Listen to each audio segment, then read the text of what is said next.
हरे हंत सिद्ध सूरी उपाध्याय साधु सर्व अर्थ के प्रकाशी मांगलिक उपकारी हैं।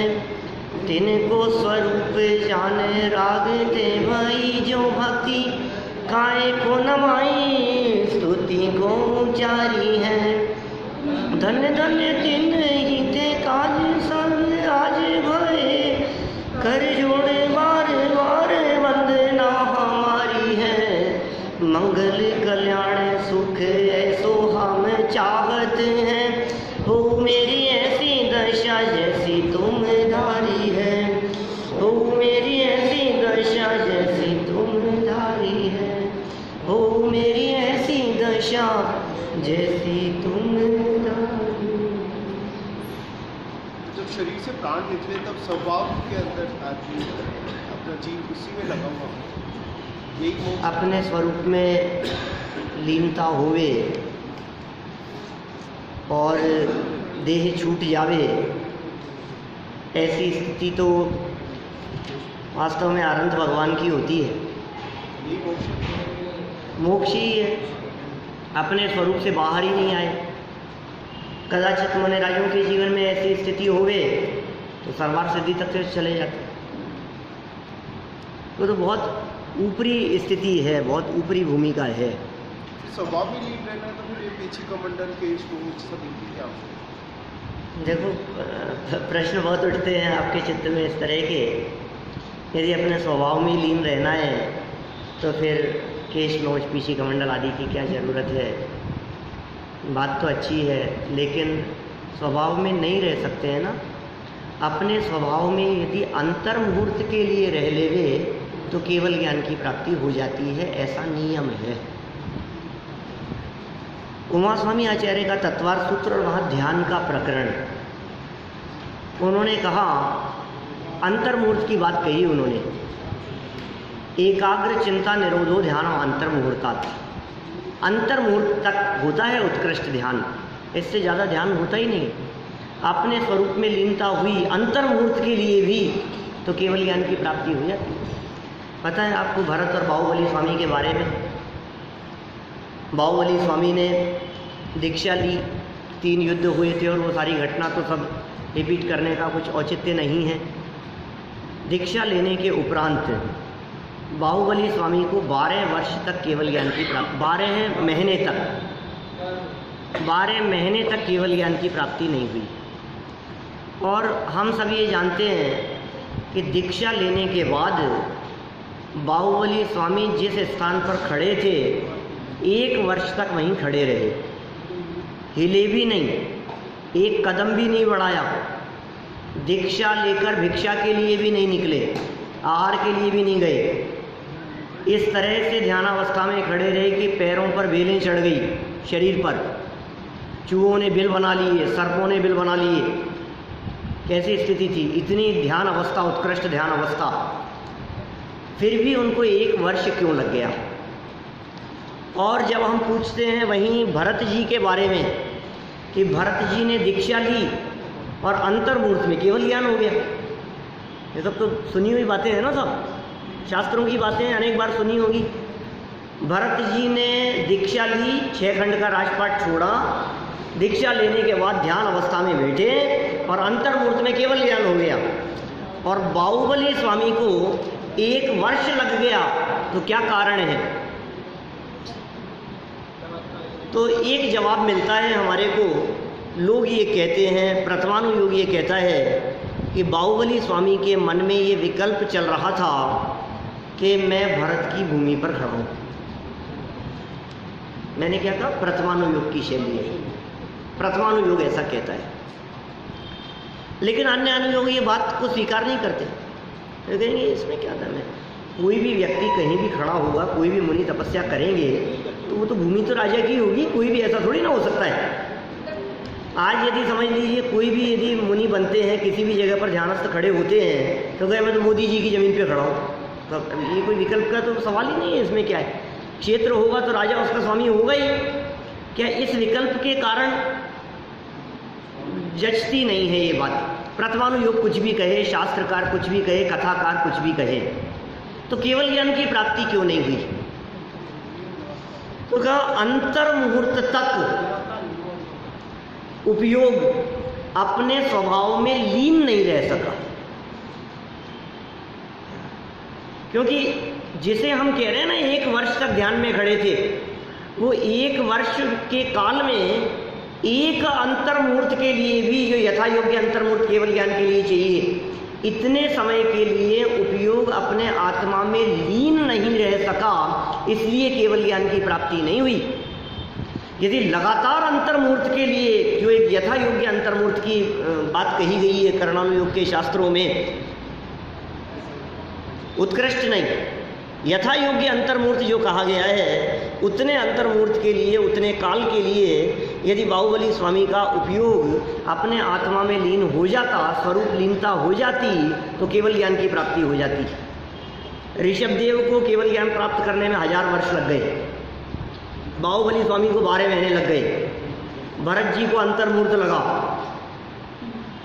ये सब प्रथमानुयोग कहता है। कर्णानुयोग ये कहेगा, दूसरे शास्त्र माने एक अलग शैली आचार्यों के कथन करने की, वो ये कहेंगे चाहे ऋषभदेव हो, चाहे बाहुबली स्वामी हो, चाहे भरत जी हो, तीनों को ही केवल ज्ञान की प्राप्ति अंतर मुहूर्त में ही हुई है। क्योंकि केवल ज्ञान की प्राप्ति तो अंतर मुहूर्त स्वरूप लीनता में हो जाती है। तो फिर साहब उनको तो 1000 वर्ष लग गए। अरे 1000 वर्ष तक आत्मा में लीन थोड़ी न थे, 12 महीने तक बाहुबली स्वामी आत्मा में लीन तो नहीं थे ना। क्या उपयोग बाहर था, ध्यान अवस्था में खड़े हैं लेकिन उपयोग बाहर आ जाता है, उपयोग बाहर आता है फिर अंदर चला जाता है, फिर बाहर आता है फिर अंदर चला जाता है। छठे सातवें गुणस्थान की भूमिका, 7वां गुणस्थान उपयोग अंदर, छठा गुणस्थान उपयोग बाहर, फिर छठे से 7वां, 7वें से छठा, ये स्थिति 1 वर्ष तक चलती रही। अब सोचिए बाहुबली जैसे ध्यानी और तपस्वी, क्या 1 वर्ष तक ध्यानस्थ खड़े रहने पर भी उत्कृष्ट अंतर्मूर्त का ध्यान नहीं हो सका, स्वरूप लीनता नहीं हो सकी। तो आपका प्रश्न यह था कि क्या जरूरत है पीछी कमंडल पंच महाव्रत आदि के पालन करने की, दीक्षा लेने की और इन सब की, क्योंकि ये तो सब आत्मा में लीन होना है ना, नहीं हो सकते। अंतर्मूर्त तक रह जाए तो केवल ज्ञान की प्राप्ति हो जाए, जब बाहर आए तो क्या करें, यत्नाचार पूर्वक प्रवृत्ति, इसके लिए है सारी बात। लक्ष्य तो वही है कि क्यों छोड़े ये सब आडंबर, कि इसलिए छोड़े कि हिंसाधिक होती थी, इसलिए छोड़े कि उपयोग भ्रमता था, इसलिए छोड़े कि उपयोग खाते थे। समझ में आ रही है बात? हमारा चित्त, हमारा मन भटकता है ना दूसरी चीज़ों में, खाने पीने में, इधर उधर के घर गृहस्थी में, व्यापार आदि के अंदर, बिजनेस में, लोगों से मिलने जुलने में, तो चित्त ना भटके इसलिए सब आडंबरों से निवृत्ति ले ली। मुनिराजों का स्वरूप रत्नकरण श्रावकाचार्य की वे पंक्तियां याद की थी आपने भैया निपेश जी? कौन सी? मुनिराजों का क्या स्वरूप है? विषयाशावशाती तो निरारंभो परिग्रह, ज्ञान ध्यान तपोरत तपस्वी स प्रशस्यते। वापस मैं तो कुछ नहीं पढ़ाता हूँ नया, सब पुरानी पुरानी बातें सुनाता रहता हूँ, नया भी बताता हूँ भाई। विषय के अनुसार जो चलता है विषय, अनगिनती बातें हैं। विषयाशावशाती तो विषय और आशाओं से जो अतीत हो गए हैं, निरारंभो परिग्रह, आरंभ और परिग्रह से जो पार हो गए हैं। विषयाशावशाती तो निरारंभो परिग्रह, और ज्ञान ध्यान तपोरत, ज्ञान ध्यान और तप में जो रत रहते हैं, लीन रहते हैं, तल्लीन रहते हैं, तपस्वी स प्रशस्यते। याद की थी आपने पंक्तियां? अब तो याद आ गई होंगी। वो तपस्वी हैं, वे साधु हैं, वे साधक हैं। यहाँ अभी महाव्रतों की नहीं, यहाँ तो अभी अणुव्रतों की चर्चा चल रही है। अपना जो प्रकरण चल रहा है ये अणुव्रतों का प्रकरण चल रहा है। चाहे अणुव्रत हो, चाहे महाव्रत हो, चाहे समितियों की चर्चा हो, चाहे गुणव्रत शिक्षा व्रत की चर्चा हो, चाहे समझ लीजिए आप पंचेंद्रिय विषयों से विरक्ति की चर्चा हो, चाहे अन्य मूल गुणों की चर्चा हो, चाहे साधकों की साधना के संदर्भ में कितनी भी बातें कही जाएं, लेकिन सारी बातों का निचोड़ तो यही निकलेगा कि लक्ष्य और उद्देश्य तो यही है, सबसे हटकर अपने में समा जाना। उद्देश्य तो यही है। कल आप बतला रहे थे ना, शायद वो प्रमाण सागर जी ने क्या कहा, किसी ने पूछा कि करने योग्य काम क्या है, तो ये बता रहे थे कि एक ही काम बतलाया उन्होंने, 3-4 बातें कही थी, बस में पहला काम ये कहा अपने आप को जान लो। क्यों साहब, यही था ना, अपने आप को जान लो, ये काम है असली काम। तो अपने आप को जानना, अपने आप को पहचानना, अपने आप में समा जाना। अपनी खबर नहीं है बस, और अपनी सुध नहीं है, और अपनी सुध लेना चाहता नहीं है, तो सारे व्रत समाहित हो जाते हैं इसमें, फिर पालने नहीं पड़ते, फिर पलते हैं। 5 महाव्रत पालने नहीं पड़ते, पलते हैं। पालना और पलना, इन दोनों में बहुत फर्क है। जब पालने की बात आती है तो माथे पर वजन होता है, जब पलने की बात आती है तो लाइफ स्टाइल ही इस प्रकार की है, सहज है। ये अणुव्रतों की चर्चा भी ये पालनी नहीं पड़ती, ये पलते हैं। लेकिन कब? जब अंदर में अनंतानुबंधी और अप्रत्याख्यानावरण कषाय चौकड़ी का अभाव होता है, तो आंतरिक पवित्रता के बल पर बाहरी लाइफ स्टाइल ऐसी होती है कि जीवों की हिंसा नहीं कर सकते, होती नहीं है, झूठ नहीं निकलता, झूठ वचन नहीं निकलते, ऐसी लाइफ स्टाइल होती है। मैं ऐसा कहता हूँ कभी कभी चरणानुयोग के संदर्भ में, चरणानुयोग की व्याख्या के संदर्भ में, चरणानुयोग तो जानते हैं ना आप किसका नाम है? आचरण की जहाँ चर्चा हो, श्रावक और मुनिराजों के आचरण की चर्चा जिन ग्रंथों में हो, वे सब ग्रंथ हैं चरणानुयोग के ग्रंथ। 4 प्रकार के ग्रंथ हैं अपने शास्त्रों। प्रथमानुयोग में कथा कहानियाँ, प्रथमानुयोग कहानियाँ, ठीक है ना, साध्य। प्रथमानुयोग में कहानियाँ, फिर चरणानुयोग, चरणानुयोग में आचरण, श्रावकों और मुनिराजों का आचरण, वो चरणानुयोग, ठीक है। करणानुयोग, करणानुयोग में 3 लोक की चर्चा या कर्मों की चर्चा है ना, वो करणानुयोग। और द्रव्यानुयोग में आत्मा परमात्मा की चर्चा, 7 तत्व 6 द्रव्य की चर्चा, ये 4 अनुयोग है ना। अब चरणानुयोग में चर्चा किसकी बतलाई मैंने? आचरण। श्रावक और मुनिराजों का जो आचरण है वो चरणानुयोग में मिलेगा। अब मेरा इसमें, अब जैसे अष्टपाउड़ आपने नाम लिया, अष्टपाउड़ है, ऐसे और बहुत सारे ग्रंथ हैं। रत्नग्रहण श्रावकाचार्य भी उसी में से, पुरुषार्थ सिद्धि उपाय भी उसी में से है। पीछे हम 4 अनुयोगों की चर्चा बहुत विस्तार से कर चुके हैं, इसलिए यहाँ वो चर्चा अपेक्षित नहीं है। यहाँ तो मुझे इस प्रकरण के संदर्भ में बात कहनी है।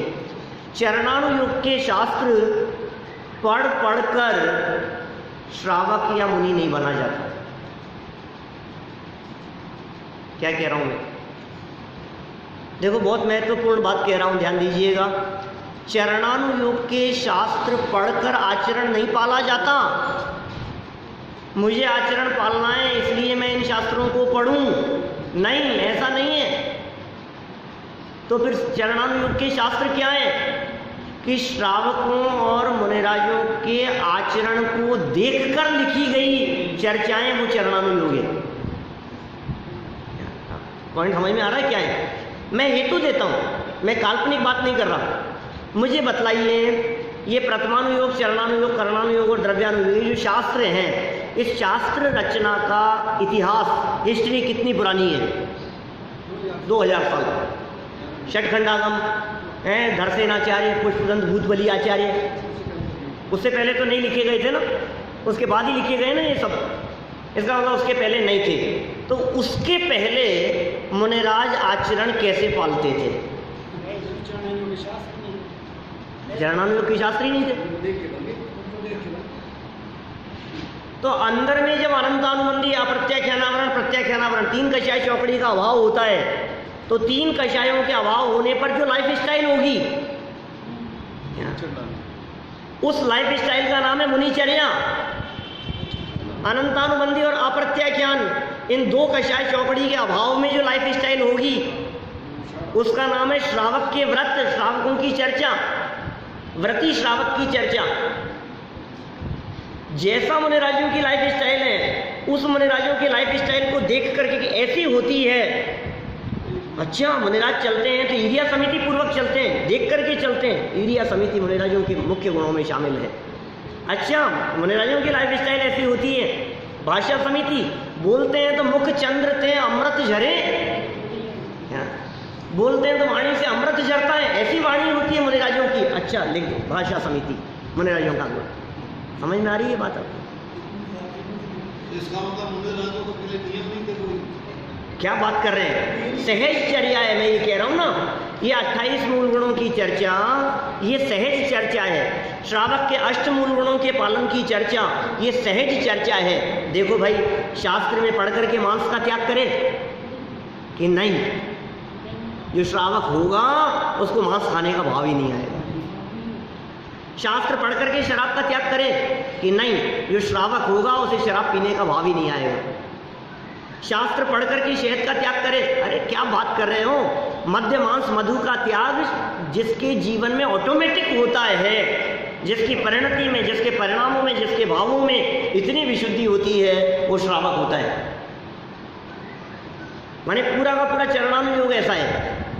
मुनिराज नाप नाप करके देख करके नहीं चलते, जब चलते हैं तो दृष्टि जहाँ होती है उन चारा जमीन देख करके चलते हैं। जीवों की हिंसा विराधना नहीं हो, सहज है उनकी चर्या, ये चरणानुयोग है। तो लाइफ स्टाइल हो गई है उनकी। तो अब आप कहोगे साहब वो क्यों रखे हैं? अरे क्यों रखे हैं कि सहज वृत्ति है उनकी इस प्रकार की, इसलिए पीछे कमंडल मूल गुणों के पालन करने की बात है। ये आपने प्रश्न पूछा था इसलिए इतनी सारी बात हो गई है यहाँ। अभी अपनी चर्चा करते हैं अपन। तो हमें यदि व्रत लेने हो, प्रतिमाधारी होना हो, व्रती श्रावक बनना हो, तो सबसे इंपॉर्टेंट बात क्या है? अपने स्वरूप की साधना पूर्वक अंदर में अनंतानुबंधी और अप्रत्याख्यानावरण कषाय का अभाव होगा तो जो विशुद्धि प्रकट होगी उस विशुद्धि का नाम निश्चय से व्रती श्रावक, और उस विशुद्धि के साथ में जो परिणामों में, भावों में हिंसा के त्याग की भावना, अब कभी झूठ नहीं बोलूँगा ये भावना, मेरे मन में चोरी का भाव नहीं आएगा, ये जो परिणाम है, कुशील नहीं है, समझ लीजिए परिग्रह के त्याग की उत्कृष्ट भावना, तो ये सब जो भावनाएं हैं अंदर में चलने वाली, इन शुभ भावों का नाम व्यवहार से वृत्ति। और फिर जब जिसकी भावना ऐसी होती है उसकी प्रवृत्ति भी वैसी होती है। ऐसा थोड़ी ना हो सकता है कि भावना तो हो और प्रवृत्ति नहीं हो। भावना होगी तो प्रवृत्ति भी होगी। कल हमने अहिंसा के संदर्भ में थोड़ी बहुत बात की थी, और अहिंसा के संदर्भ में हमने आचार्य अमृतचंद्र स्वामी को आपके सामने प्रस्तुत किया। यहाँ नीचे फुटनोट में 44 नंबर का वो श्लोक भी प्रस्तुत कर दिया गया, जिसमें हिंसा और अहिंसा की परिभाषा, उत्कृष्ट परिभाषा जो जैन शासन के अतिरिक्त दुनिया में कहीं नहीं मिलेगी, ऐसी परिभाषा। माने वीतरागी जिन शासन के अलावा आपको कहीं भी दुनिया में ये हिंसा और अहिंसा की ऐसी परिभाषा नहीं मिलेगी। और आचार्य अमृतचंद्र की दृष्टि तो देखो, इसे जिनागम का सार कह दिया। जिनागम से समझ, सारे जिनागम का सार है रागादि की उत्पत्ति और रागादि नहीं होना, खत्म। तो राम का जी बोल रहे थे ना, आप पहुंच गए थे क्या उस समय तक? भव बीजांकुर जनना रागाद्याक्षय उपागता यस्य ब्रह्मा वा विष्णुर्वा हरोजनो वा नमस्तस्मै। रागाद्याक्षयम ये शर्त है हमारी। रागादि का क्षय जहां हो गया, समझ लीजिए हमारा मस्तक उनके आगे झुकता है। नाम उनका ब्रह्मा कह दो, विष्णु कह दो, महेश कह दो, शंकर कह दो, शिव कह दो, हमें क्या फर्क पड़ता है? नाम में कोई फर्क नहीं पड़ता है। शर्त क्या है? राग द्वेष। जिसने राग द्वेष कामादिक जीते सब जन जान लिया, सब जीवों को मोक्ष मार्ग का निष्प्रह हो उपदेश दिया। 3 बातें हो गई यहाँ। कौन कौन सी? मोक्ष मार्गस्य नेतारम वेतारम कर्म भूभृताम ज्ञातारम विश्व तत्वानाम वंदे तद्गुण लब्धये। सब जगह ये बात है हमारे यहाँ। एक श्लोक है हरिभद्र सूरी का, श्वेतांबर आचार्य हुए हरिभद्र सूरी, और न्याय शास्त्र के अच्छे प्रकांड विद्वान थे। लगभग होगी घटना कोई 1000 वर्ष से ज़्यादा पुरानी। उन्होंने एक श्लोक लिखा और बहुत प्रसिद्ध है, लोग बहुत बोलते हैं। वो कहा उन्होंने मुक्ति के संदर्भ में, मोक्ष के संदर्भ में, न श्वेतांबरत्वे न दिगंबरत्वे, मुक्ति किससे नहीं होगी, ऐसी चर्चा। न श्वेतांबरत्वे न दिगंबरत्वे न तर्कवादे न च तत्ववादे न पक्षपाताश्रयेण मुक्ति कषाय मुक्ति किल मुक्ति। किसी पक्षपात के आश्रय से मुक्ति नहीं है, तर्क वितर्क विकल्प जालों में उलझने का नाम मुक्ति नहीं है, किसी बाह्य वेश आचरण आदि का नाम मुक्ति नहीं है। अरे असली मुक्ति तो कषाय मुक्ति का नाम है। राग द्वेष से मुक्ति को मुक्ति कहते हैं, कषाय मुक्ति को मुक्ति कहते हैं। ये कषाय मुक्ति की चर्चा है यहाँ। अहिंसा, रागादि उत्पन्न नहीं होना, इसे अहिंसा कह करके पुकारा गया। ठीक है ना। जब राग द्वेषी उत्पन्न नहीं होंगे तो फिर जीवों के मरने और न मरने से कोई फर्क नहीं पड़ता है। इसलिए एक बहुत सुंदर वाक्य यहाँ आ गया था, कल पढ़ा था हमने। उस वाक्य में ये बात कही, प्राणी मरे या ना मरे, यत्नाचार पूर्वक चल रहे हैं भाई। ये जरूर शर्त होनी चाहिए। आपने कहा मरे या नहीं मरे कुछ भी करो, ऐसा नहीं चलेगा। सावधानी मस्ट। आप यदि सावधानी पूर्वक चल रहे हैं तो आप निरपराधी हैं। आप यदि सतर्क हैं, आप यदि सावधान हैं तो आपका कोई दोष नहीं है। लेकिन यदि आप असावधान हैं तो प्राणी नहीं मरे तो भी पापी है। जीव की हिंसा हो गई क्या तो भी पापी नहीं, क्योंकि सावधानी पूर्वक चल रहे थे। 4 हाथ जमीन देख करके चल रहे हैं, सावधानी पूर्वक चल रहे हैं। कोई जीव उड़ता हुआ आया कहीं से और पैर के नीचे आकर के मर गया। हम चल रहे थे सावधानी पूर्वक देख करके और उड़ते हुए कोई मच्छर आ गया और पैर के नीचे, और हम नहीं रुक ही नहीं पाए, क्या करें, और पैर के नीचे आ गया, मर गया। बोलो हिंसा का पाप लगेगा कि नहीं? नहीं लगेगा, नहीं लगेगा। इंटेंशन नहीं है, मारना नहीं चाहते हैं, इसलिए बाबू का खेल है। अब उल्टा करो, क्या हम इधर उधर देख करके चल रहे हैं मौज मस्ती से, क्या, और कोई जीव नहीं मरा तो भी हम तो हिंसक ही हैं। आपको पता है हमारे मुनिराज वाहन में क्यों नहीं बैठते? वाहन में क्यों नहीं बैठते हमारे मुनिराज? अरे गाड़ी देख के थोड़ी ना चलेगी, क्या गाड़ी एरिया समिति से कैसे चलेगी? गाड़ी नीचे देख करके कैसे चलेगी? सामने आने वाले जीवों की विराधना से कैसे बचेंगे? वो तो स्वयं पैदल चल करके बच सकते हैं, स्वयं देख करके चले तो बचेंगे। और हम बैठ गए, और जितने ज़्यादा तेज स्पीड से चलने वाले वाहन होंगे उतना ज़्यादा हिंसा का पाप लगेगा। पैदल चलने की तुलना में साइकिल से चलने में ज़्यादा पाप है। साइकिल से चलने की तुलना में मोटरसाइकिल, 2 व्हीलर, 4 व्हीलर से चलने में ज़्यादा पाप है। उससे ज़्यादा पाप बस से चलने में, फिर ट्रेन से चलने में और हवाई जहाज में चलने में उससे ज़्यादा पाप है। क्या करें सर? नहीं चलें, छोड़ दें? बात वो नहीं है, समझ तो होनी चाहिए। बात समझ तो हो कम से कम हमारे में, ये पता तो हो हमारे को कि वो देख करके नहीं चल रहा है। किसी भी वाहन में गाड़ी के आगे कोई वो नहीं होंगे कि वो नीचे चींटियाँ देख करके चलेगी, मच्छरों को देख करके चलेंगे, जीवों को देख करके चलेंगे। आप हाईवे पर देखेंगे तो आपको इतनी डेड बॉडीज मिलेंगी। आप चले जाइए किसी भी हाईवे पर तो आपको ये जो पशु हैं, कुत्ते बिल्ली आदि हैं, कहीं ये जो सर्प वगैरह हैं, बहुत नेवले वगैरह हैं, बहुत मरे हुए मिलते हैं। कैसे चलें? गाड़ियों के नीचे आ जाते, मर जाते। चलो, 4 प्रकार की हिंसा है। श्रावक के लिए कौन सी हिंसा का त्यागी होना चाहिए? 4 प्रकार की हिंसा है। कौन सी? संकल्पी, उद्योगी हिंसा, ये कहाँ पढ़ लिया तुम लोगों ने? हमने सिखाया है, वेरी गुड। कल पढ़ा था हमने यहाँ, ये 4 प्रकार की हिंसा है, बहुत बढ़िया। 4 प्रकार की हिंसा, हार जाओ, पक्का है?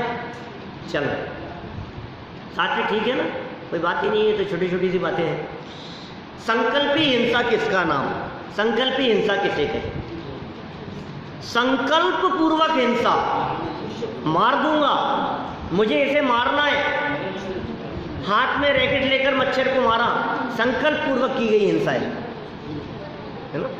संकल्प ही है हमारा, मारने के लिए कर रहे हैं हम आपको, इससे मच्छर मर जाएंगे, जानबूझ के मच्छरों को मार देना, छिपकलियों को मार देना, चूहे मारने की दवाई डाल देना, ये सब संकल्प पूर्वक की गई हिंसा है। किसी भी व्यक्ति की हिंसा होने के पीछे ये 4 कारण हो सकते हैं, किसी भी जीव की हिंसा के पीछे। एक कारण बतलाया संकल्प पूर्वक। मैं आप लोगों से पूछता हूँ, क्या आप लोगों में से कोई भी, क्या हम लोगों में से कोई भी व्यक्ति संकल्प पूर्वक हिंसा कर सकता है? बोलो भाई, एक चींटी लाऊं तुम्हारे पास में, हैं? मार सकते हो उसको? 100 रुपये दूंगा, फिर भी नहीं? वेरी गुड यार, देखो बच्चे कितने समझदार हैं, 100 रुपये की कीमत पर भी मारने के लिए तैयार नहीं है। हम नहीं मार सकते, संकल्प पूर्वक हिंसा नहीं कर सकते, बहुत अच्छा, ठीक है ना? कभी नहीं करना किसी की हिंसा, हमारे माध्यम से किसी जीव की हिंसा नहीं हो सकती, संकल्प पूर्वक। दूसरे प्रकार की हिंसा क्या कही? उद्योगी। अब उद्योगी हिंसा बोलो होती है या नहीं? हम बिजनेस करते हैं, जो भी काम करते हैं, चाहे भले ही कितना भी शुद्ध सात्विक बिजनेस हो, ज्वेलरी का बिजनेस हो चाहे कपड़े का बिजनेस हो, ये 2 बिजनेस तो ऐसे हैं जिनके बारे में जैनियों के लिए कहा जाता है कि भी जैनी ये बिजनेस कर सकता है। हाँ, सोने चांदी का, हीरे जवाहरात का, कपड़े का, मैं इनमें हिंसा नहीं, लेकिन इनमें भी हिंसा कम होती है क्या? उद्योग होगा तो हिंसा तो होगी ही होगी। आपका घूमना फिरना, आपका माल आना है, रखना जाना, दुनिया भर की जो भी है, माने व्यापार में होने वाली हिंसा, वो कहलाती है उद्योगी हिंसा। उद्योग से रिलेटेड जो हिंसा है, किसी भी तरह का बिजनेस हो, बिजनेस के अंदर जो भी हिंसा होगी, वो सारी हिंसा क्या कहलाएगी? उद्योगी हिंसा। 2 हो गई, याद हो गई दोनों, संकल्पी, उद्योगी। तीसरे प्रकार की हिंसा है आरंभी हिंसा। आरंभी हिंसा में क्या होगी? घर गृहस्थी के कामों में होने वाली हिंसा, नहीं चाहते हुए भी घर गृहस्थी के कामों में हिंसा होती है। अरे नहाने में भी हिंसा होती है, कपड़े धोने में भी हिंसा होती है, झाड़ू बुहारी पोछा में भी हिंसा होती है, घर की साफ सफाई भी करते हैं, तो करेंगे ही, ये तो होती है ना। आप यदि घर गृहस्थी में बैठे हो तो ऐसा तो नहीं हो सकता है कि आप घर की साफ सफाई नहीं करें। उसमें होने वाली हिंसा कहलाएगी आरंभ। भोजन बनाना, भोजन पकाना, सब्जी बनाना, गैस जलाना, चूल्हा जलाना, नहीं, घर में बैठे हैं पंखा आदि चलाना, हवा करना, तो ये जो सारी चीज़ें हैं, इन सारी चीज़ों में होने वाली हिंसा है आरंभी हिंसा। नहाने धोने में, वॉशरूम में, साबुन से नहाने में, साबुन लगाने में, ऐसे कितने कितने तरह की चीज़ें हो सकती है। बर्तन धोने में होती है। क्या नाम दिया है इसका अर्थ? आरंभी हिंसा, ठीक है। चौथी प्रकार की हिंसा कौन सी है? विरोधी। ये कौन सी हिंसा है?